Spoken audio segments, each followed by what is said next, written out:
Good morning. This is Connor from 0DTE Traders. In this video for the week ahead, we'll highlight upcoming events, SPX levels, volatility, and dealer gamma, what it is and why it matters. Let's dive in. This week, participants will be focusing on inflation with the consumer price index for February due out on Wednesday and the producer price index due out on Thursday. On the earnings calendar, major names reporting results include Adobe, Dick's Sporting Goods, Dollar General, Kohl's, and Oracle. The SPX market regime remains negative with the gamma index, which measures dealer gamma, negative 945 million notional, which has been the prevailing theme for several weeks now. This indicates that the bears are in control and dealers are short gamma. The transition from a negative to positive regime is 59.40. That is the strike to watch as of today, which would shift the dealers back to long gamma, allowing bulls to regain control. Now, why does this matter? Let's watch a quick video. Let's break down the impact of positive gamma. This environment is characterized by lower volatility, improved liquidity, and mean reversion price action. It's generally a more stable environment, and it is said that the bulls are in control. This is because there is a higher demand for calls compared to puts. In this environment, dealers are long gamma, and they hedge by buying weakness and selling strength. So let's look at this graph here. This represents an order book for a dealer. Now let's just say that this is, this represents 50 deltas, right? Quite uniform here. If the market declines, dealers will be buyers via limit orders. If the market increases, dealers will be sellers via limit orders. So the very nature of the order type adds liquidity, and the very function of the countercyclical hedging lowers volatility and creates this mean reversion type price action. So if you just think about it, you can see how you would get these characteristics from this environment, right? And this is due to that hedging impact, which is very dominant in the market. Now, the higher the positive gamma, the larger that long gamma exposure the dealer has. The market impact of negative gamma is the opposite of positive gamma, and it is generally characterized by higher volatility, reduced liquidity, and destabilizing price action. In this environment, it is said bears are in control, as there is a higher demand for puts compared to calls. In this environment, dealers are short gamma, and they hedge by selling weakness and buying strength. So if we look over to the graph on the right, this is the dealer order book. And we can see as the market declines, dealers have sell stops. So they're actually going to be shorting the market as it falls, and they're going to be buying the market as it rises. So the hedging impact is actually in line with the underlying price. Hence, you can see why it would lead to higher volatility and more destabilizing type price action.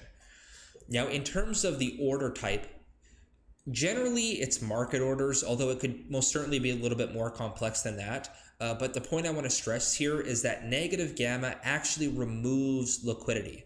This hedging impact removes liquidity from the market. Hence, when you're a negative gamma, you tend to see wider bid-ask spreads, and it's just a little bit more challenging to execute orders. Lower negative gamma means that the larger the short gamma exposure for dealers.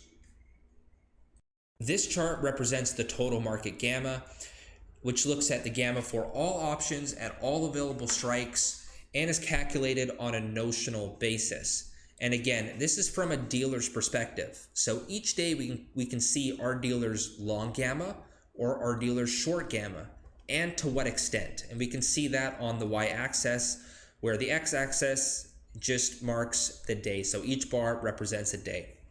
Just to illustrate the difference in terms of volatility from positive to negative gamma, we can see on the x-axis here is the total gamma, so simply the chart we were just looking at, compared to the SPX close to close percentage change. And we can see the higher the positive gamma, the lower volatility you see, whereas the higher the negative gamma, the more volatility and just the wider that distribution is in terms of returns.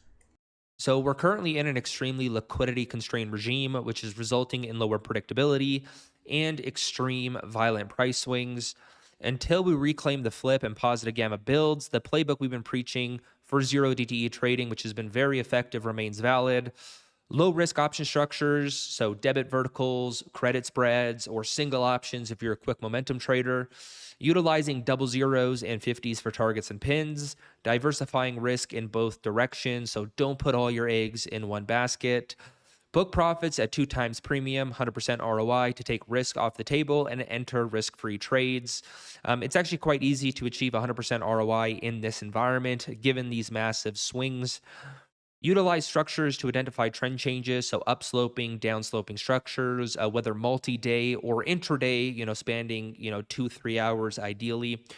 And look for setups at key times near the open, 11 a.m. and 1:32 p.m. We have seen pivots take place at those times in this regime, and this is quite typical in negative gamma. In terms of levels for the SPX, we are down 2%, which is a rare occurrence, finding support at 5660, 5650. You also have the 50 weekly moving average in here at 5656.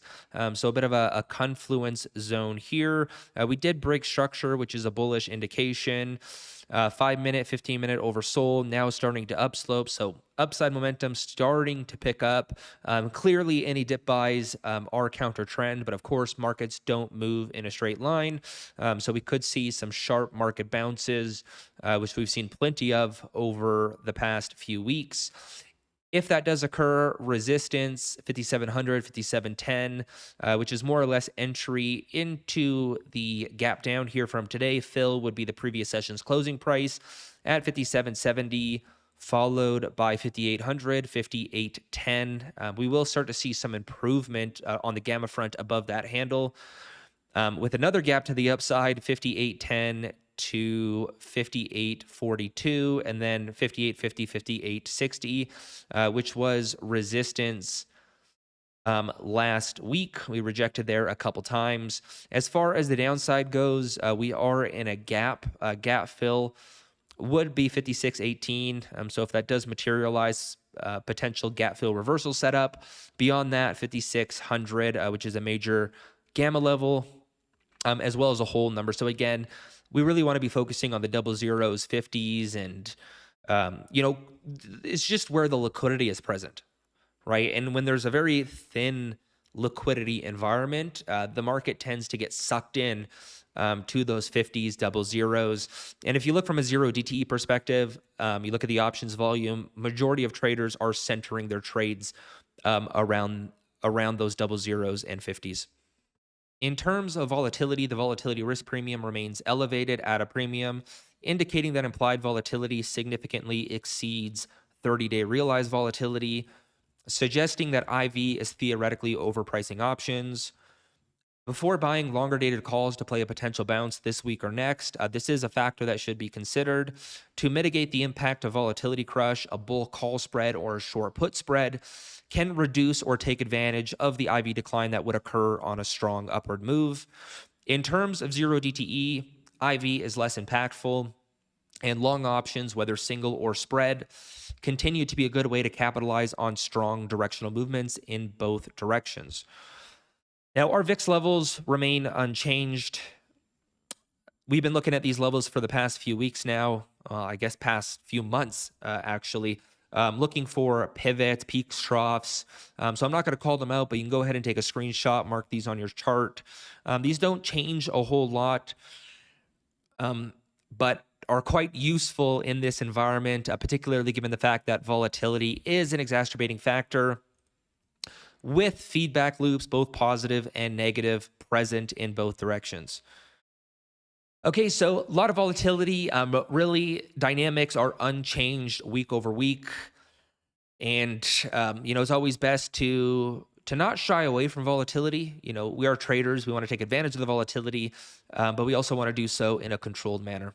If you'd like to learn 3 option strategies that our traders use to generate consistent profits with 0DTE options, along with a repeatable process on how to trade these strategies effectively, join the team at 0DTEtraders.com.